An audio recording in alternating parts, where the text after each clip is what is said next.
Let's talk about how to invest in real estate. I bought my first property, a six-door apartment at age 27, as an ordinary employee with credit card debt and salary loans. Since then, I've bought, sold, and brokered more than 200 million pesos worth of properties. So, what I will share with you is a mix of both my experience and the intense study that I've made through the last 19 years as a real estate broker and a real estate investor. Hello, deal makers. If it's your first time here, I'm Ronald Kagape. I wrote the book No Money Down Formula in Real Estate. My guide for buying real estate with little or no money down. I have spoken on stages, sharing my simple formula for investing in real estate.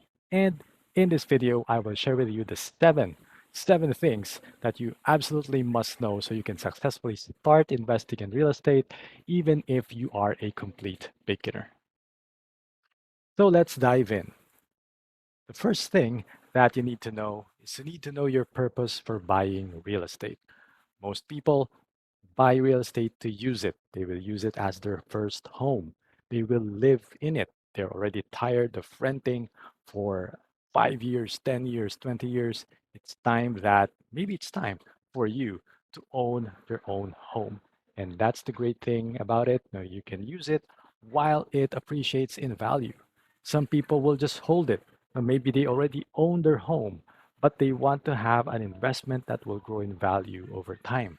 That is one of the advantages of real estate, which we will talk about a little bit more later. You can hold property for 5, 10, 20 years and then decide to sell it later, right, for a higher price.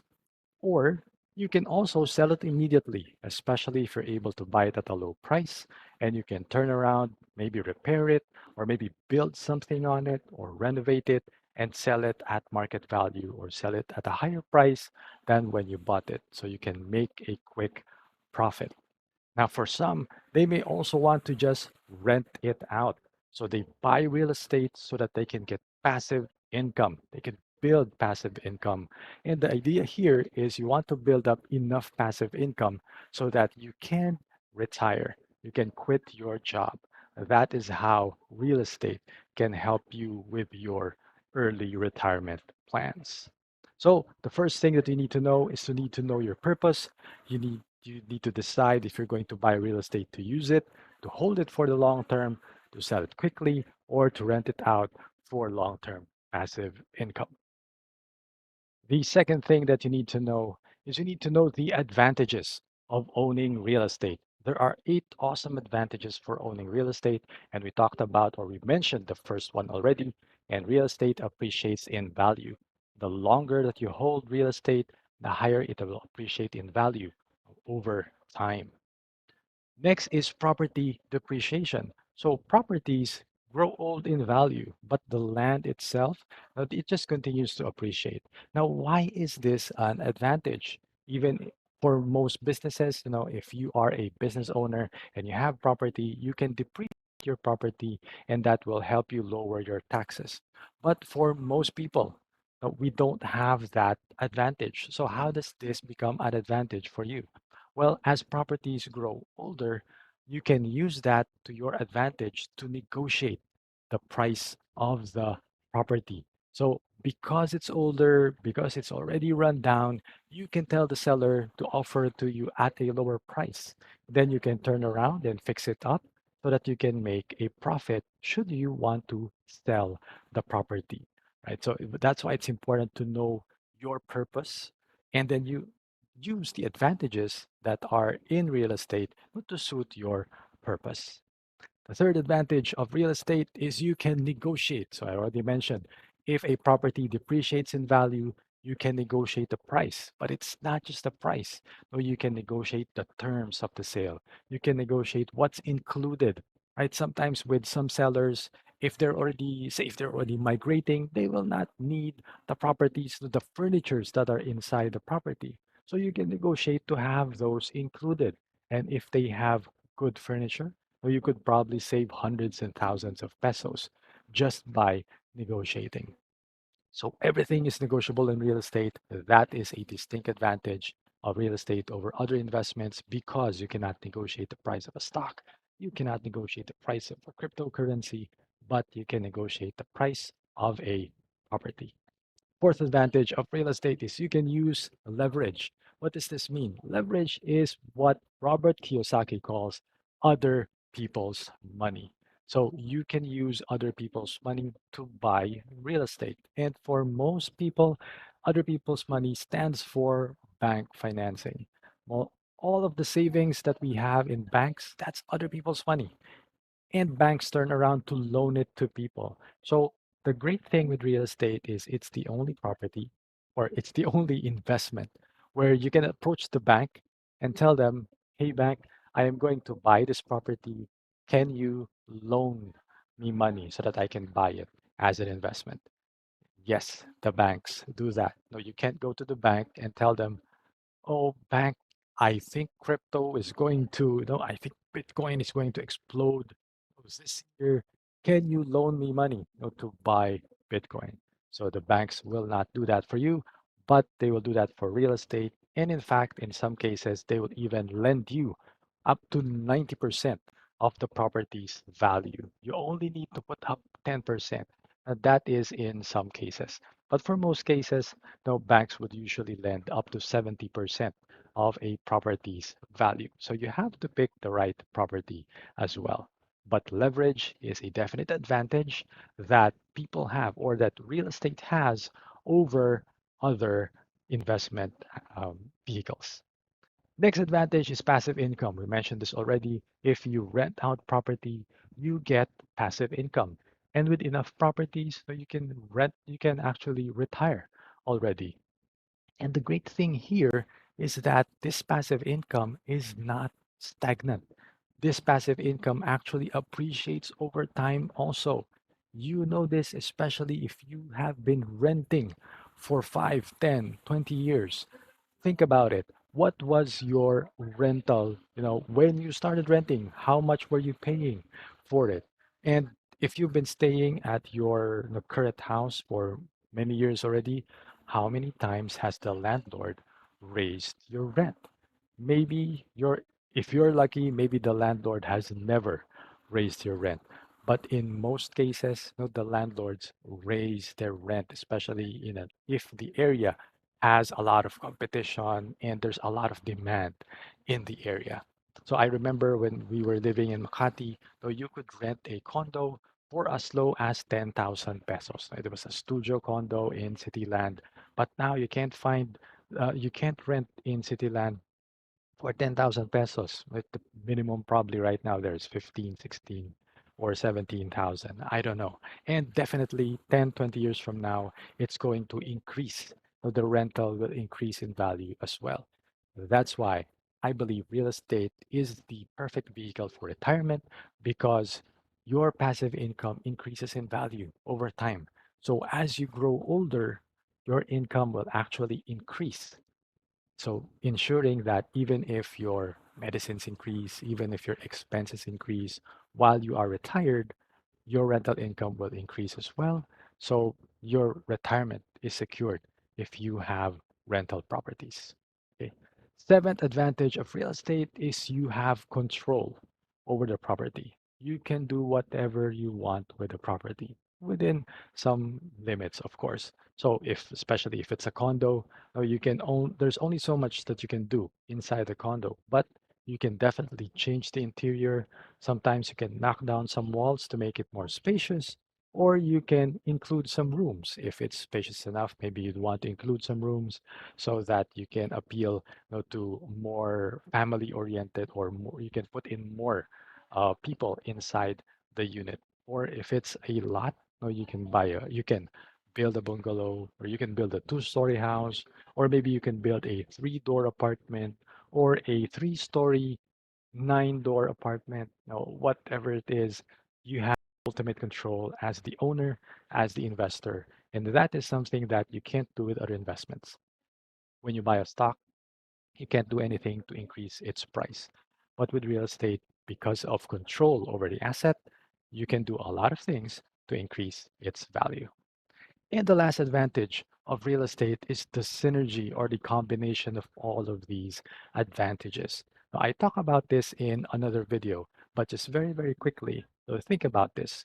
When you buy a property, let's say you buy a property that's worth 1 million with leverage, right? You pay 10% or maybe even a 20%. You pay a 20% down payment, 200,000, and that property appreciates in value over time. So you paid 200,000 as a down payment. That means you used leverage to pay for the 80%. You have an 800,000 peso loan. Now, think about it. The property appreciates in value to, let's just say it appreciates in value by 10%. We don't know if that happens in 1 year, 2 years, or 3 years. But let's just say it appreciates by 10%. So that means from 1 million, it goes up to 1.1 million. So think about it. You paid 200,000. Now you made a profit already of 100,000, right? So you've already made a 50% gross profit from your down payment. So sure, you may have already paid, paid the monthly, but in general, just to make it simple for calculation purposes, you, I think you already see that with leverage, with that synergy between the leverage and capital appreciation, you can already see why investing in real estate is a great move. Now combine that by renting it out for passive income, right? What if you're renting it out, you're using the passive income to pay for your mortgage, okay, to pay for your housing loan payments. So it's self-liquidating.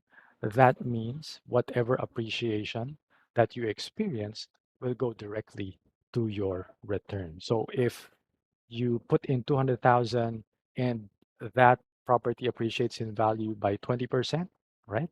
It goes up to 1.2 million, then you have already doubled the money that you put in to real estate. So that's how synergistic all of these advantages are. They're all working together to make you wealthier and wealthier.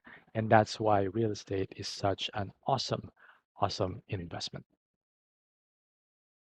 Now that you know that real estate is an awesome investment, now you need to know your resources. What can you put in, to buy your first real estate investment? Obviously, you need to have your own cash. So it's good to have cash. The more cash you have, the more easier it will be to make investments. Of course, I told you earlier that at age 27, I bought a six-door apartment, even if I had a lot of credit card debt and salary loans. So I can tell you that I did not have a lot of cash at that time. So having cash is good. Knows having a lot of cash is even better. But even if you don't have a lot of cash, as long as you're working, as long as you are positive cash flow, you can still invest in real estate. Of course, it's a different thing if you are negative in cash flow. You need to solve that. But if you are positive in cash flow anyway, then I would recommend that you can go ahead, and invest in real estate because even if you don't have a lot of savings, even if you don't have a lot of cash, you can use your credit. Right? We mentioned earlier that leverage is an advantage of real estate. Banks are willing to lend people money to buy property.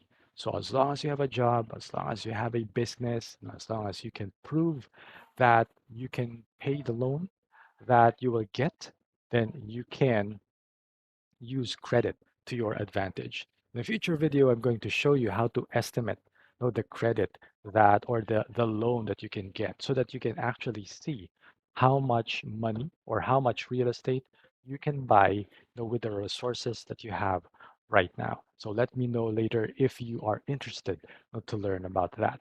Now, the next C is connections. Now, the next C in your resources is your connections. You need to know, are there people who can help you in your real estate investment, right? Do you have any relatives, right, who are maybe real estate agents or real estate brokers who can bring you good deals?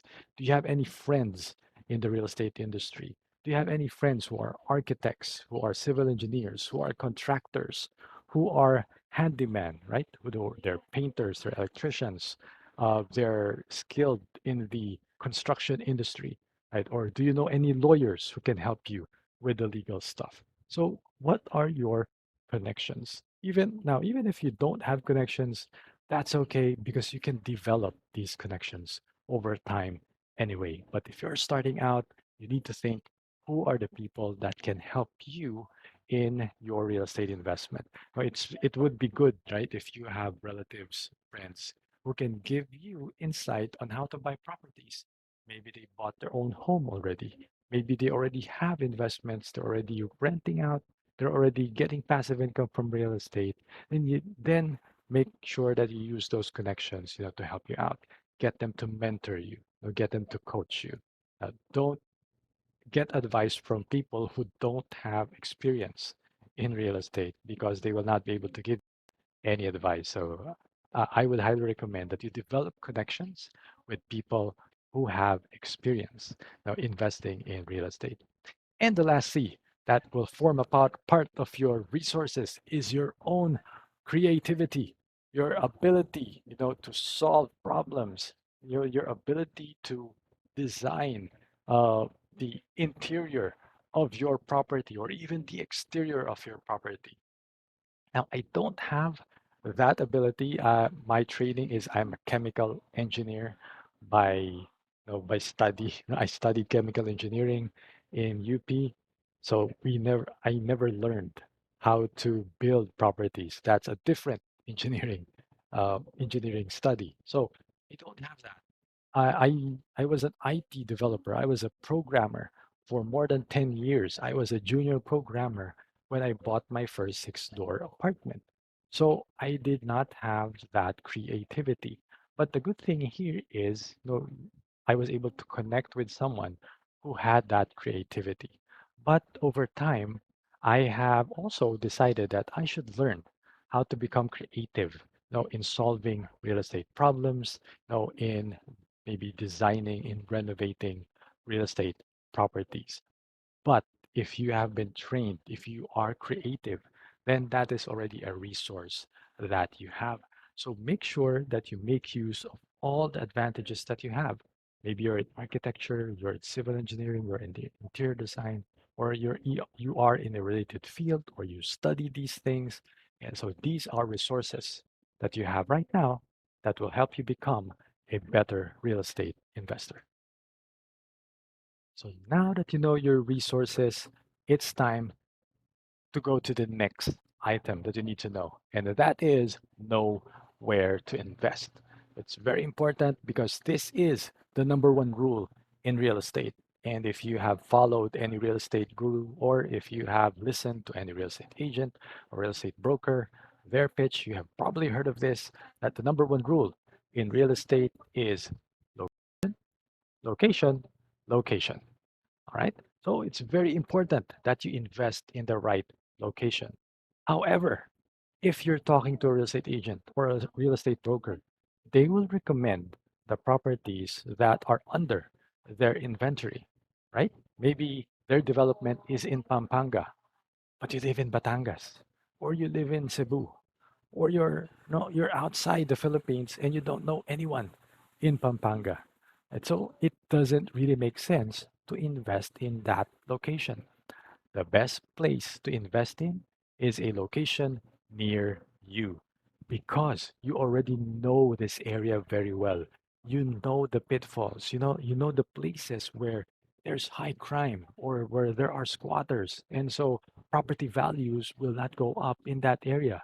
You know that in this area probably you've heard that there is no, a new mall that will come up, or you've probably heard that the government is building something here, or you know that one of the big developers is building a township here.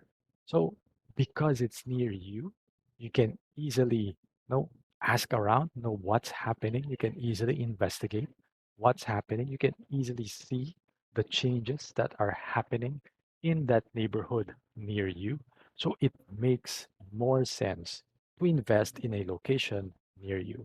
Also, it's going to be easy, right? It's going to be easy to go there and investigate to look for properties for sale in that area compared to investigating a real estate project that is 2 hours, 3 hours, 4 hours away from you, where you probably need to ride an airplane to get there. It doesn't make sense.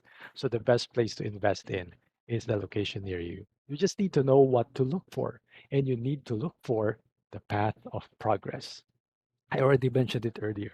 You need to look for the development, right? Where are the developments happening? Where is the path of progress? Because there is a path.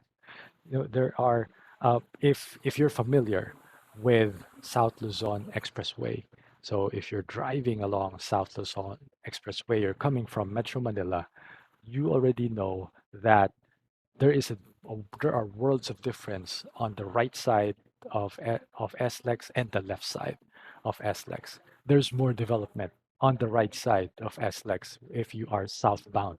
There's more development on the right side. So that's where the path of progress here. And therefore, it makes more sense to invest on the right side of South Luzon Expressway rather than the left side. Now, if you can't relate because say you're in Cebu or you're in Davao, all you need to know is to look at areas near you and look for the path of progress. Where's the development happening? And that's where you should start your investigation on where to invest. So if you like what you've been watching so far, what you've been learning, please make sure to smash the like button for the YouTube algorithm. This helps YouTube share this to more people who might be interested to learn more about real estate. Feel free to also subscribe and share this to a friend or relative whom you know may be investing in real estate or interested to start investing in real estate. Now, when I started recording this video on how to start investing in real estate, the 7 things you need to know, I didn't realize how big it would become. So it's already at, the whole thing is already at 40 plus minutes. So what I'm going to do is I'm going to cut this in half. I'm going to release a part two tomorrow. So make sure that you subscribe to the channel so that you can be notified when part two is already up.